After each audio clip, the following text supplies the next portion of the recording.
I grew up with a lot of cartoons when I was a kid.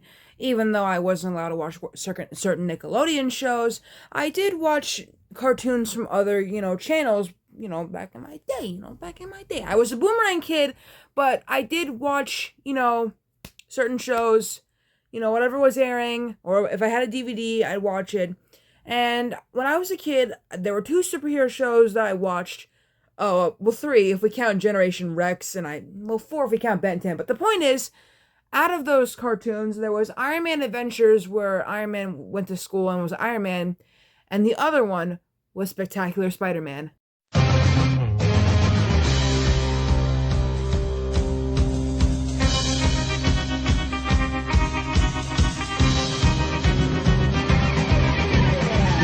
The Spectacular Spider-Man is an American superhero anime television series based on the Marvel Comics character Spider-Man and developed by Greg Weisman and Victor Cook. In terms of overall tone and style, the series is based principally on the Stan Lee, Steve Ditko, and John Romita Sr. era of The Amazing Spider-Man, with a similar balance of action, drama, and comedy, as well as a high school setting. However, it also tends to blend material from all eras of the comics run up to that point, in addition to other sources such as the Ultimate Spider-Man comics by Brian Michael Bendis and Mark Bagley, as well as Sam Raimi's Spider-Man series.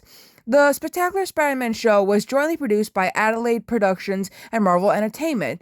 It premiered on March 8, 2008 during the Kids Warner Brothers program block of the CW. The series aired its second season on Marvel's sister network Disney XD in the United States and ended its run on November 18, 2009. The entire series was broadcast in Canada on Teletoon. Although a total of 5 seasons consisting of 65 episodes was initially intended, in addition to various direct-to-video films connecting each season, the series was canceled before production could even begin on the planned third season due to legal problems between Disney, who had entered an agreement to acquire Marvel during the show's run, and Sony Pictures Television, the series distributor and parent of Adelaide Productions, who had relinquished the rights to produce television content under 45 minutes using Spider-Man and associated characters ahead of their acquisition, while retaining all production and distribution rights to the series.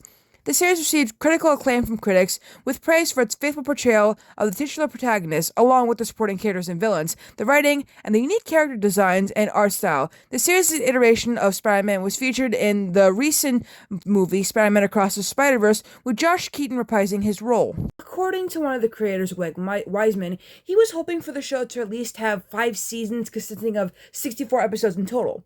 But, as we already know by now, the show only had 2 seasons and 26 episodes in total. The series stopped production, with a renewal dependent upon the ratings for season 2 on the US Disney XD channel and the sales of DVDs. On September 1st, 2009, it was announced that television rights for Spider-Man were returned to Marvel by Sony.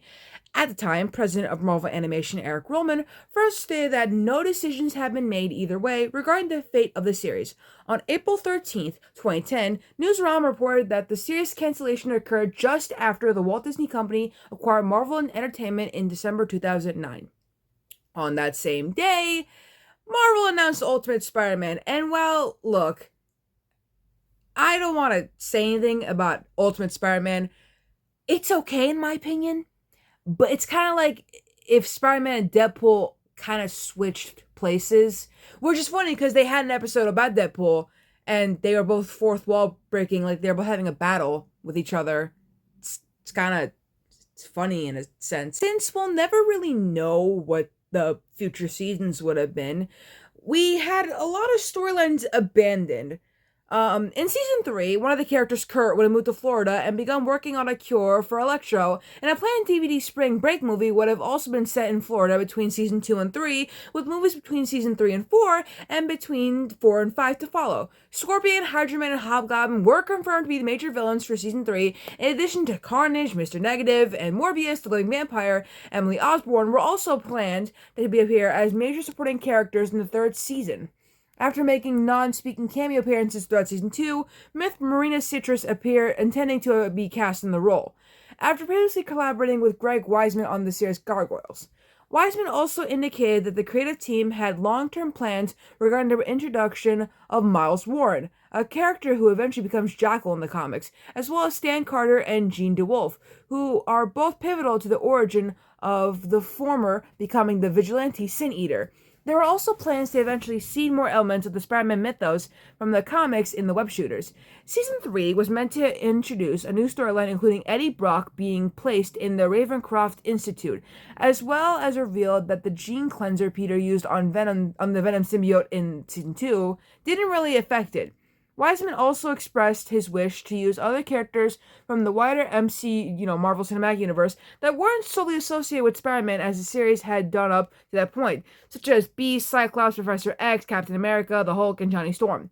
Wiseman elaborated by stating that he hoped the introduction of said characters into the continuity of the Spectacular Spider-Man would have eventually resulted in spin-off shows focusing on the superhero teams these characters were associated with, the X-Men, the Avengers, and the Fantastic Four, respectively. Furthermore, plans for a musical-themed episode and an episode adapting issue 8 of The Amazing Spider-Man involving an after-school boxing match between Peter and Flash Thompson were also abandoned. After the initial 65-episode series plan in movies, which would have covered the character's entire duration in high school, Wiseman had wished to produce DVD sequels covering Peter's college years and his eventual marriage to MJ as depicted in the comics until 2007.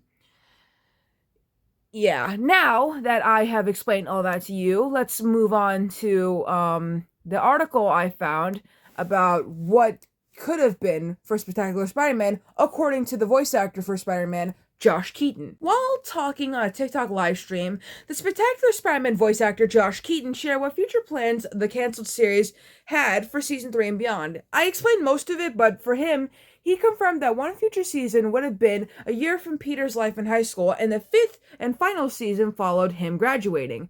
Greg Weisman had 5 seasons planned out. One season was going to be a year from Peter's life in high school, and the last season was going to be him graduating. And then he was going to do, movies adapting more of the mature-themed Spider-Man storylines. That was the plan.